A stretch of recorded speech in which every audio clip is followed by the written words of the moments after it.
Build குவாலிட்டிக்கு பெயர் பெற்ற டாடா நிறுவனத்தின் சஃபாரி கார் தான் இது.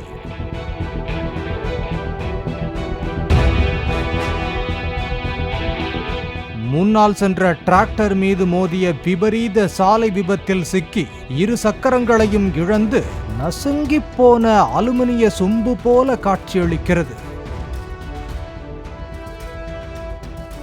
திருவள்ளூர் மாவட்டம் மீஞ்சூரில் வேலவன் ஏஜென்சிஸ் என்ற பெயரில் ஃபைனான்ஸ், ஃபேன்சி ஸ்டோர் உள்ளிட்டவற்றை நடத்தி வரும் சண்முகம், மகேஸ்வரி தம்பதியினருக்கு ஒரு மகன் மற்றும் மகள் இருந்தனர்.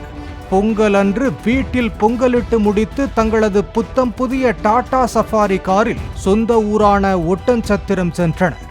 அங்கிருந்து பழனி முருகன் கோவிலுக்கு சென்று சாமி தரிசனம் முடித்துவிட்டு மீஞ்சூருக்கு திரும்பிக் கொண்டிருந்தனர். காரை மகேஸ்வரி ஓட்டி வந்துள்ளார். சாலையில் வாகன நெரிசல் ஏதும் இல்லாததால் காரை அதிவேகத்தில் ஓட்டிச் சென்றதாக கூறப்படுகிறது. சம்பவத்தன்று காலை 9:30 மணிக்கு கார் வண்டலூர் வெளிவட்ட சாலையில் மீஞ்சூர் நோக்கி சென்று கொண்டிருந்த போது முன்னால் சென்ற டிராக்டர் மீது மோதியது. மோதிய வேகத்தில் சாலையில் உருண்டு பறந்த டாடா சஃபாரி கார் கரப்பான் பூச்சி போல தலைக்குப்புற கவிழ்ந்தது. அதன் இரு சக்கரங்கள் உடைந்து தனியாக சென்ற நிலையில் மொத்த காரும் உருக்குலைந்தது. காரை ஓட்டிய மகேஸ்வரிக்கும் முன் இருக்கையில் அமர்ந்திருந்த கணவர் சண்முகத்துக்கும் கையில் எலும்பு முறிவு ஏற்பட்ட நிலையில் சட்டக்கல்லூரி படித்து வந்த அவரது மகள் மற்றும் மகன் ஆகியோர் பரிதாபமாக பலியாகினர்.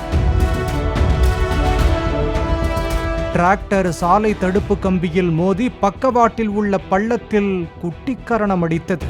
டிராக்டருடன் கூடிய ட்ரெய்லரின் இரு சக்கரங்களும் உடைந்து தனியாக ஓடியது. டிராக்டர் ஓட்டுநர் பலத்த காயங்களுடன் ஸ்டான்லி அரசு மருத்துவமனைக்கு அனுப்பி வைக்கப்பட்டார். சம்பவ இடத்தைச் சுற்றிலும் காரின் உடைந்த பாகங்கள் சாலையில் சிதறிக் கிடந்தன.